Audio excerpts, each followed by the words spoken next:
5 second. Ready, start. Bharat को विकसित राष्ट्र के लक्ष्य तक पहुंचना है तो महिलाओं की पूर्ण भागीदारी सुनिश्चित करना अनिवार्य है। देश की जनसंख्या का लगभग आधा हिस्सा महिलाएं हैं। आज विकास का सबसे बड़ा आधार डिजिटल तकनीक बन चुकी है।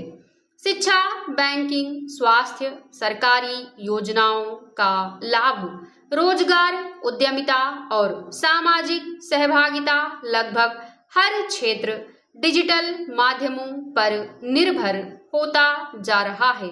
ऐसे समय में यदि महिलाओं का बड़ा वर्ग डिजिटल दुनिया से दूर रह जाता है तो यह केवल लैंगिक असमानता का प्रश्न नहीं बल्कि राष्ट्रीय विकास में गंभीर बाधा भी है।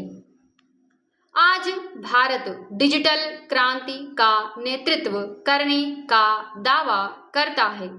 यूपीआई, डिजिटल भुगतान, ई गवर्नेंस, ऑनलाइन शिक्षा, टेली मेडिसिन और कृत्रिम बुद्धिमत्ता जैसी तकनीकों ने नई संभावनाएं खोली हैं।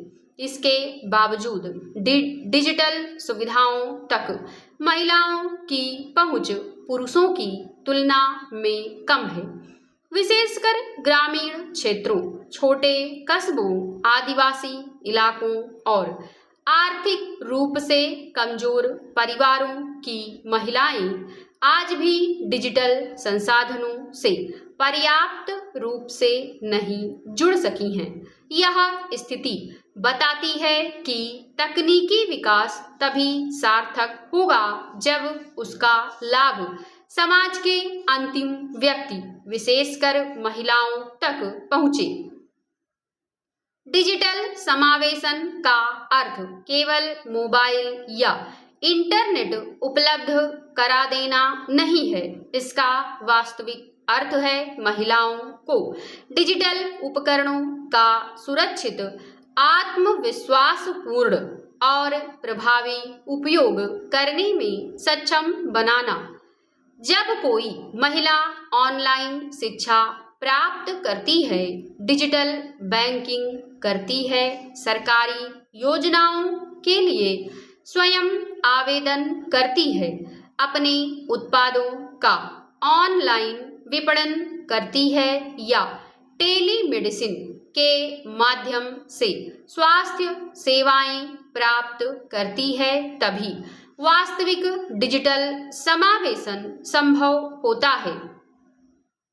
दरअसल देश के बहुत सारे परिवारों में मोबाइल फोन पुरुषों की प्राथमिकता होता है और महिलाओं को उसका सीमित उपयोग ही मिल पाता है।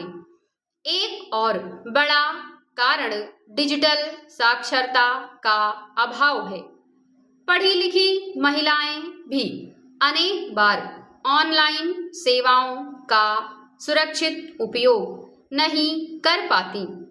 फिर सामाजिक मानसिकता की वजह से महिलाओं के मोबाइल उपयोग को संदेह की दृष्टि से देखा जाता है। इसके अलावा साइबर अपराधों का भय है।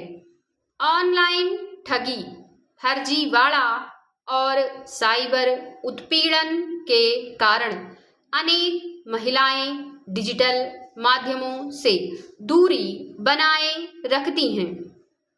यही आजीवन शिक्षा की अवधारणा अत्यंत महत्वपूर्ण हो जाती है। शिक्षा केवल विद्यालय या महाविद्यालय तक सीमित नहीं होनी चाहिए। बदलती तकनीकों के साथ निरंतर सीखते रहना ही आजीवन शिक्षा है।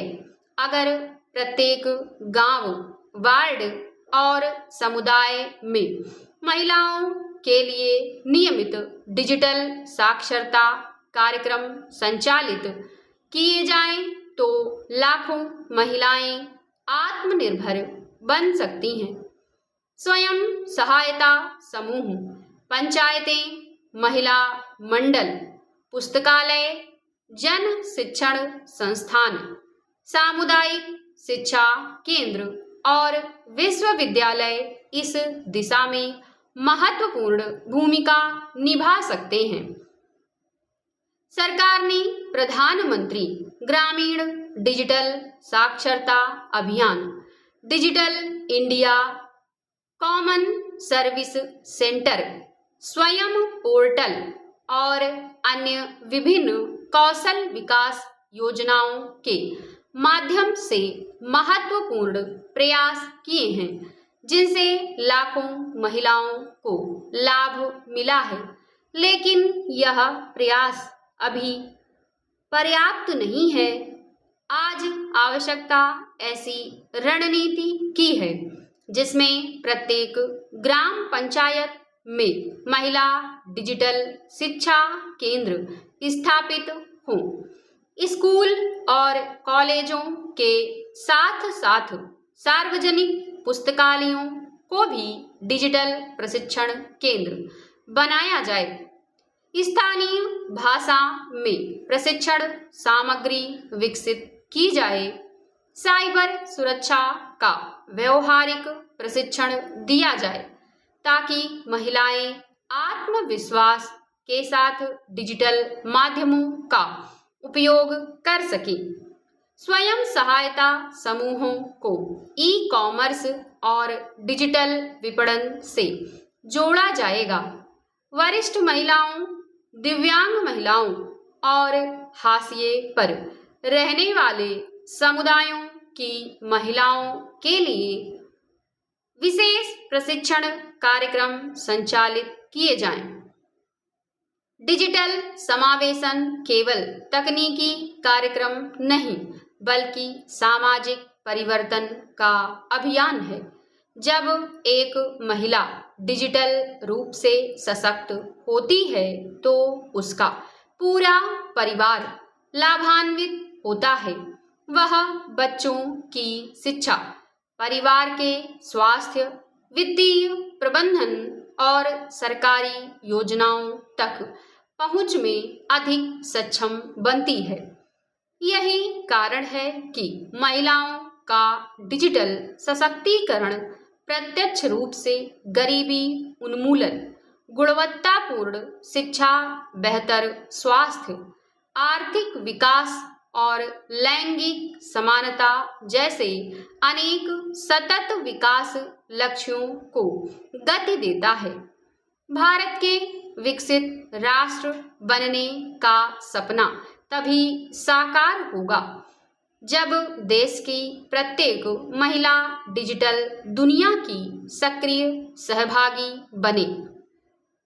आजीवन शिक्षा इस परिवर्तन की सबसे प्रभावी कुंजी है। सरकार, शैक्षणिक संस्थानों, स्वैच्छिक संगठनों, स्थानीय निकायों और समाज को मिलकर ऐसा वातावरण तैयार करना होगा जिसमें कोई भी महिला डिजिटल अवसरों से वंचित न रहे। डिजिटल भारत की वास्तविक सफलता इंटरनेट की गति या तकनीक की उन्नति से नहीं, बल्कि इस बात से मापी जाएगी कि देश की अंतिम पंक्ति में खड़ी महिला भी डिजिटल संसाधनों का आत्मविश्वास के साथ उपयोग कर रही है या नहीं। अगर हम महिलाओं के डिजिटल समावेशन को आजीवन शिक्षा के साथ जोड़कर आगे बढ़ते हैं तो यह केवल लैंगिक समानता की दिशा में ही नहीं, बल्कि समावेशी, न्यायपूर्ण और सतत भारत के निर्माण की दिशा में भी एक ऐतिहासिक कदम सिद्ध होगा। समाप्त।